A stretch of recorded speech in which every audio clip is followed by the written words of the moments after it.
Getting your first pair of ice skates is like getting your first bicycle. It's a childhood rite of passage, and one that leads to another well-known ritual, landing on your backside the first time you try them out.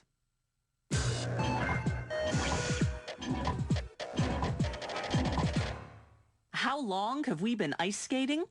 An iron skate found in Scandinavia dates to 200 AD. But people likely put blades made of bone under their shoes even earlier than that. Skaters tied on their blades with straps until the advent of the skate boot in the early 1900s. Today's skates are lightweight and high-tech and are designed for specific sports: figure skating, speed skating, and hockey.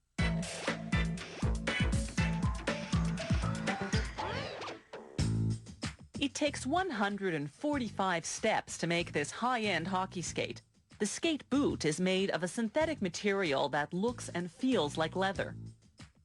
Once they've cut the pieces that will make up the boot, they shave the edges, thinning them out so the boot won't be bulky, particularly where there's overlap at the seams.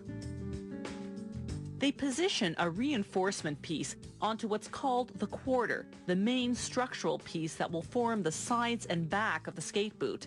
They glue it on with a hot press. The boot pieces now go to the sewing department.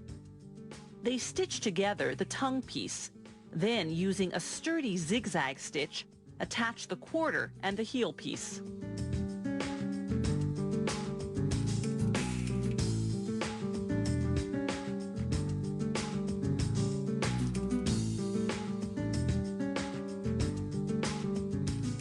They spray glue on the quarter and on the ankle support.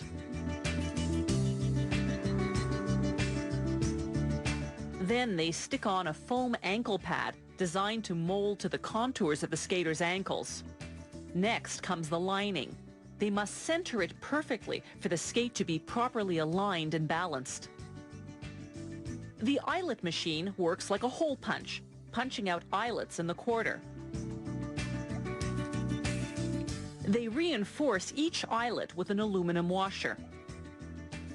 The last step in the sewing department is called forming. They place the boot over a metal foot form. A hot press laminates the boot to give the back and sides of the quarter their shape. In the assembly department, they put the parts together using a foot form. They tack on a white plastic insole and a black plastic toe cap. They brush on a layer of glue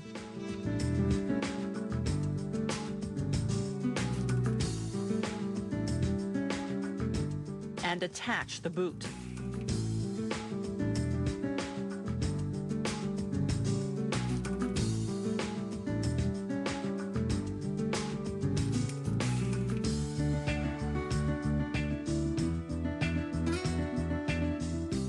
They sand the bottom of the boot to roughen up the surface for better adhesion. An automated machine applies a layer of glue along the contour of the boot's underside. The boot then goes through a heat machine for a couple of seconds to evaporate the solvent in the glue, making it tackier.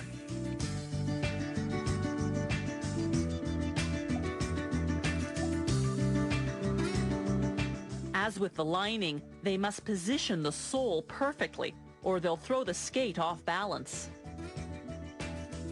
An 8-ton press presses it onto the boot. The sole is made of strong carbon or carbon composite, depending on the skate model.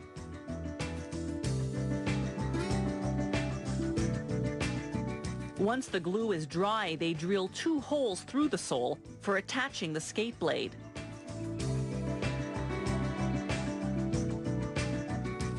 The blade sits in a plastic holder. They screw it in place through the holes, then secure it with 5 steel rivets and 4 more resistant copper rivets. Like the lining and the sole, the blade's alignment is crucial.